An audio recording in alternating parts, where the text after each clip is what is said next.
Let's get physical. It's Jordan here, back in with this week's update, all the physical releases coming to the Switch. Let's take a look at what we've got this week. It's not as mental as last week, but some tasty treats nonetheless. But before we get into it, be sure to head over to my other channel, A Bit More Jordan, for a lot more me. If you like this video, this series, I'm pretty sure you will like what you see over there. There's a link in the description. Go follow it, subscribe to it. Thanks. Bayonetta Origins, Cereza and the Lost Demon is perhaps the biggest game this week, straight from Nintendo themselves. Developed by Platinum Games, I heard this is inspired by certain segments within Bayonetta 3. I have to be honest, I'm really surprised this turned out to be a $60 game. When they revealed it, I thought it was going to be like a smaller eShop release, kind of like how they do with certain Kirby games. But no, it's a full, proper release, hopefully properly full with interesting content. Take control of the young Bayonetta as she looks like every modern games journalist. Huge glasses, no chin, and a social grudge to bear.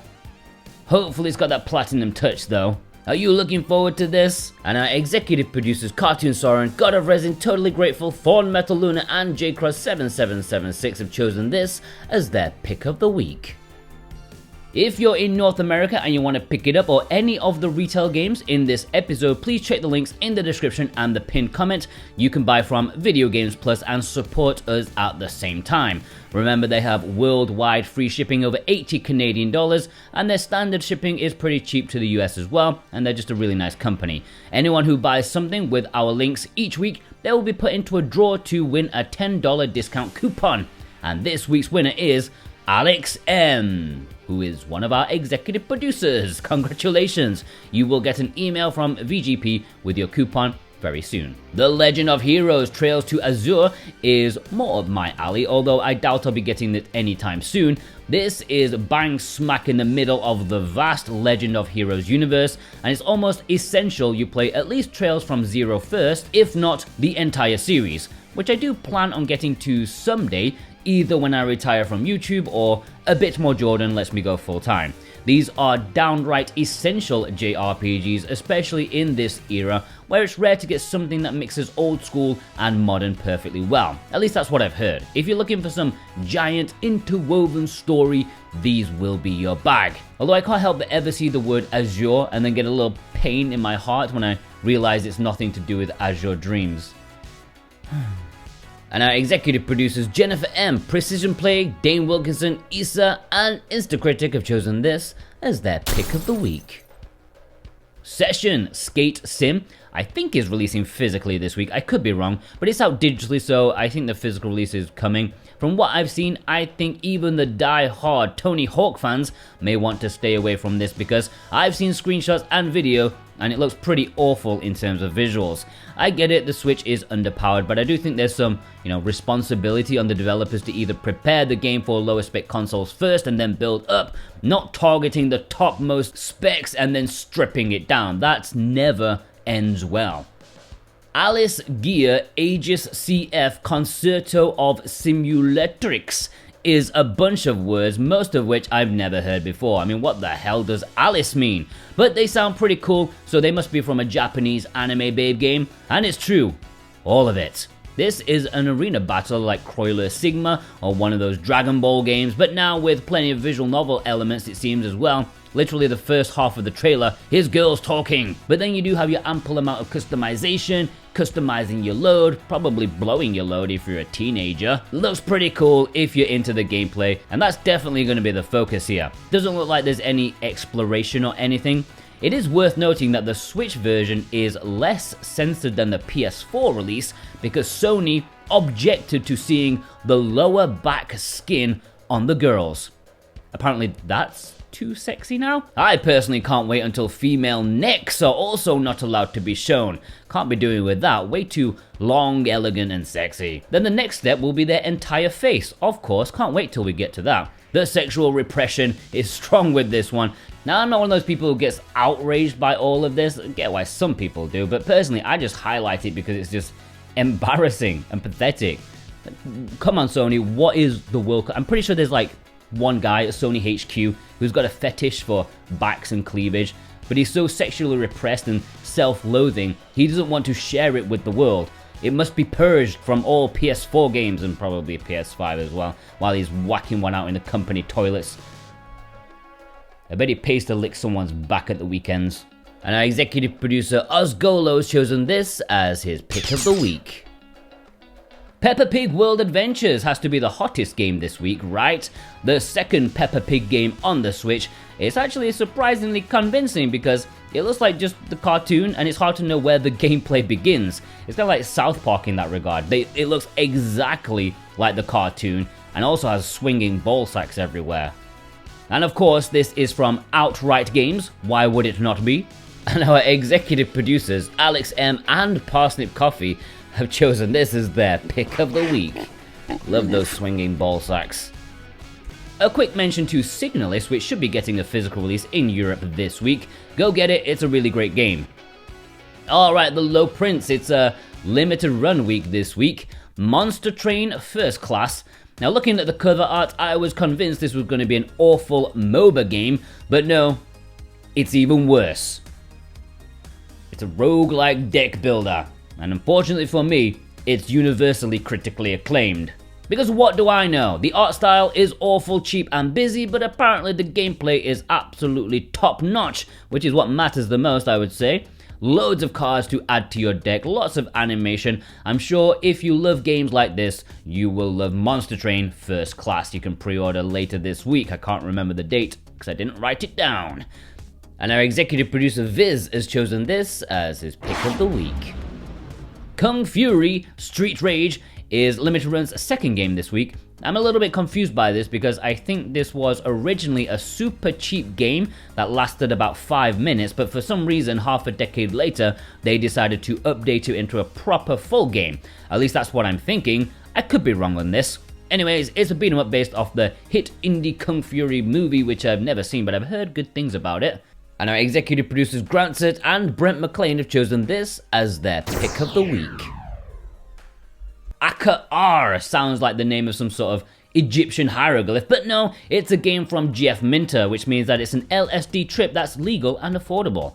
Has anyone ever really understood a game from Llamasoft?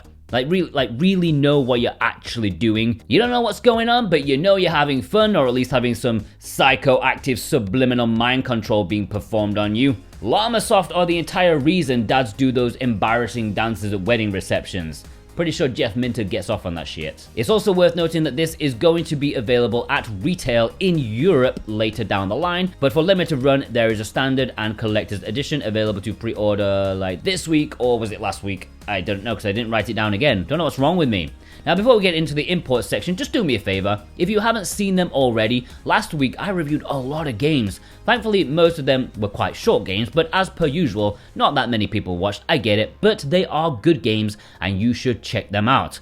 I did Fatal Frame, Ib, Melon Journey, and that's definitely for sure, but there's also a couple more that might be out already or early, like in the next couple of days. Ray's Arcade Chronology and Disaster Detective Saga. So yeah, please go watch them, do me a favor. Alright, the imports. Play Asia territory. Yes, if you want to import any of the games shown here, please consider using our Play Asia links. Play Asia is always the #1 way to support us. Yeah, thank you ever so much. And if you click our link, you can also get 5% off with our current discount code SWTV23. That's going to run out in a couple of weeks and we're going to get a new code, but I don't know what it is yet. I am open to suggestions. Sixtar Gate Startrail is the big one for me this week in terms of imports. This is a rhythm game which I suck at, but I love dearly. And it's of the falling note kind, which is, you know, the one I suck at the most. And the trailer makes it look like balls hard, but I'm gonna give it a go because it looks cute and sounds fun, which coincidentally is entirely the opposite description of myself. Over 100 songs, customization for this Switch version, and there's even an adventure mode. This is only releasing physically in Japan, but has English, and there is a standard edition as well as a collector's edition, which includes a soundtrack CD on 2 CDs, whoa, art book, and an acrylic standee. And our executive producer Robotech has chosen this as his pick of the week. Dawn of the Monsters is releasing in Japan this week physically. with English. You may remember that Limited Run did this in North America, but if you missed that, this looks to be a fine option. It's a beat 'em up with kaijus. How could that possibly go wrong? It's got a pretty high meta score, although I think the digital price was always a sticking point, but physically, hey, at least you get your money back, or most of it if you sell it, so that's alright. I think Play Asia listing might have already sold out. The Japanese publisher Amuzio don't print too many of their games, so keep checking back around release day to see if they get any more. And our executive producer Vei, our man in Japan, has chosen this as his pick of the week. Japan also has these games coming: Jitsu Squad, Blue Wing Chevalier, and Stranger of Sword City. The latter two don't have English on this Japanese release, but we have these in English anyway. They got a Western release ages ago from NIS America in a double pack. And it wasn't called Blue Wing Chevalier. I can't remember what it was called. It was called something. Now, I do want to give you an update on a couple of big import news thingy-mabobs. These are not releasing this week, but maybe you want to get your pre-orders in. Firstly, Etrian Odyssey, the trilogy collection. Now, I want to state, I'm a little bit cautious about this one because it seems uncharacteristic, shall we say. But Play Asia have stated that the Asian version of the Etrian Odyssey collection will have English, which, if true, is kind of huge. That's a huge import exclusive because we know it's digital only in the West, and we know the Japanese version does not have English, but apparently this one does. As I say, I'm not like 100% convinced personally. Maybe you're thinking, well, Play Asia say it themselves, it must be true. Well, Play Asia have been wrong about a lot of things, much to my groveling to you guys when I accidentally tell you to buy something and then it doesn't have English in the end because Play Asia told me to. Whatever. You know, Atlas don't usually do this, so this, as I say, it's a bit uncharacteristic for me, but let's keep our fingers crossed, and if you pre-order it and, you know, anything changes, Play Asia will let you know. They'll put your order on hold until you approve said changes. Yeah, you can cancel it, right? And also, we have Ghost Trick. Now this one I'm more confident about. In fact, I have nothing to worry about at all because Ghost Trick is getting a physical release, but only in Japan, but it will have English. This is a remake of a classic DS adventure game that's universally acclaimed. I'm looking forward to this, and there is a standard edition and a mini collector's edition at Play Asia, and there's also a much bigger collector's edition on Capcom's eStore, but you'll have to jump through hoops and over fire coals if you want to get that one. Anyways, just wanted to let you know one of the bigger imports coming up for sure, and that mini collector's edition on Play Asia, that's probably sold out already, to be fair. Capcom mini collector's editions do not last long. Alright, onto the community spotlight, but first, me. Idea Factory were nice enough to send me Little Witch Nobeta to show off to you guys.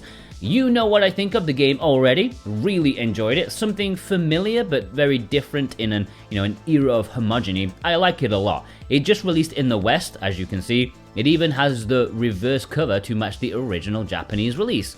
But that's not all. They also sent me the limited edition, which comes in a nice collector's box, most of it anyway.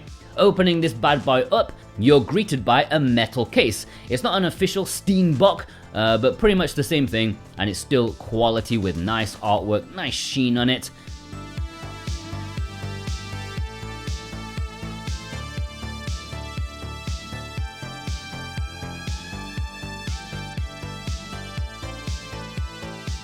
Delving deeper, there is a soundtrack CD, which is great, perfect for some Halloween parties with cute music that's not for kids. Definitely sticking this on my phone when I get the chance. And then there is the chunky art book, very colourful, full to the brim with nice art, full proper artwork, not only concept sketches. You can also see what kind of undies they're all wearing if you're super curious and super weird. No wonder some of them are in a bad mood when you fight them. Tight thongs do that to anybody. It's hardback and it's really nice quality. Now outside of the box you also get some other stuff. Shame they couldn't be fitted inside, but that's fine. You get a plush of Nobeta, which I had to film this immediately after it arrived because my daughter pleaded with me to let her have it. Yes, she is very happy, it's really cute and she loves it. And she also fell in love with this little pop-up card thing, which she also confiscated from me very quickly on. And finally, you get a sort of trading card thing, which, if you're into that sort of stuff, buying from the same store quite a lot, then, you can collect those as well. If you're in North America, you can get this at Idea Factory's online store called Iffy's Online Store.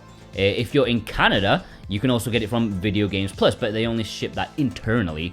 And there's also a European store as well for the European version. Thanks to Iffy for sending like something to me that's not Iffy. I'm really running out of space to put these games, but I will definitely find some space for this. I'm very happy to have this in my collection. Thank you, Iffy. Alright, on to you lot. Psych Villain, thanks for the donation. They got in these 3 games. Eurokil is one from NIS, one of their lower key titles in recent years. They didn't really push it a whole lot. A shooter mixed with a visual novel. Interesting concept.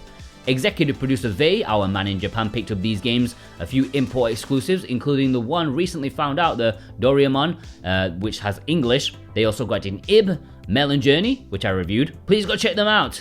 And a belated review will be coming soon for Disaster Detective up there at the top. Maybe tomorrow or the day after, I don't know. Whim picked up these, including the massively obscure European exclusive Flecking Grand Prix. I can't remember how to say it. Flacken Flag. That sounds Scandinavian. Executive producer Instacritic sent in this photo, including the only reasonable version of the Wonder Boy collection from Strictly Limited, the only one with all the games on it. Executive producer Cartoon Soren sent in the much cultured collector's edition of Red Colony Trilogy. Much boobs, much ripped clothing. Executive producer Ozgolo sent in this photo with lots and lots of RPGs. I tell you, I think I'm gonna have to give up YouTube if I ever want to play Tactics Ogre and stuff like that. Executive producer Robotech sent in this photo showing off a limited run get, including Unsighted, which is supposed to be a really, really good game. Melly Jelly sent in this picture showing off a package from Play Asia, including the second Fishing Spirits game with the controller, plus the Pac-Man Museum, which has some really funky artwork, liking that a lot. Pretty sure it's different in the West, right? Executive producer Z sent in this photo showing off pretty much what I showed you, just laid out more nicely. I don't think I'm ever going to see that plushie again. Starlight sent in this photo showing off these games, some really good stuff. Sayonara Wild Hearts is a really, really cheap game these days. It's critically acclaimed, but it has not kept its value for whatever reason. El Noel sent in this photo showing off a bunch of imports, including a few games that got delisted from the eShop, like Mistover and the upcoming Shikondo. I think Forgotten Anne did, or has, been delisted as well, but it should be coming back if it's not already under a different publisher. I can't remember the exact details, as I'm sure you're aware from what I'm rambling about. Transient's Image sent in this photo. I actually wanted to try that motorbike game. It's an FMV, so it's like real footage of driving through an area in Japan, and it mixes in some narrative VN style stuff in there too. Sadly no English, but a fascinating release nonetheless. Mickey McFlynn sent in this photo showing off the cheap obscure release of Valkyrian Arrh, the sequel to which should be appearing sometime this year on the Nintendo Switch.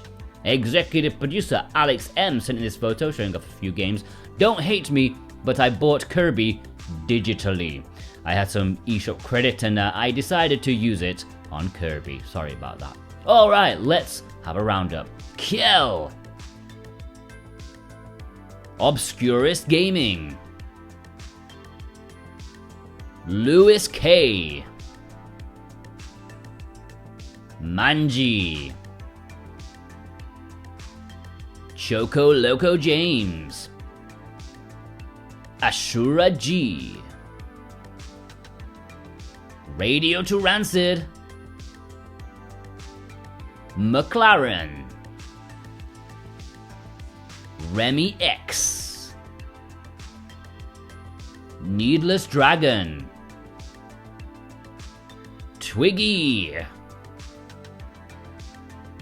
Singuis. Gundam Wing Zero. Alright, send me pictures on Twitter at SoWhatAboutGame. You can DM me, or you can email us, switchwatchspotlight@gmail.com, and our Discord, the server link is below. Submit it in the submission section, but only one picture, okay? Only one picture. Okay, I hope you enjoyed this episode of Let's Get Physical. Special thanks to executive producers, as always, Dane Wilkinson, God of Resin, Boombox Brent McLean, Santa Tartaruga, Alexander Cato, JCross7776, Punky Dooster, Cartoon Soren, Robotech Z, Raven Knight, Thorn Metal Luna, Parsnip Coffee Isa, Vey, Mental Traveler, Grancert, Viz, Jennifer M, Instacritic, Precision Play, Kadacha Ozgolo, Totally Grateful, and Alex M, plus you. Yeah, you watching right now. If you watched all the way through, please leave me a pig emoji in the comments of Peppa Pig. Alright, be sure to check out some of our other stuff. Last week had a lot of reviews that I hope you can go and watch, okay? 10,000 of you guys, come on, go watch them. I'm sure you'll part with your money, your cash. And yeah, go check out a bit more Jordan for a lot more me. I would massively appreciate that. And yeah, have a good day. Take care.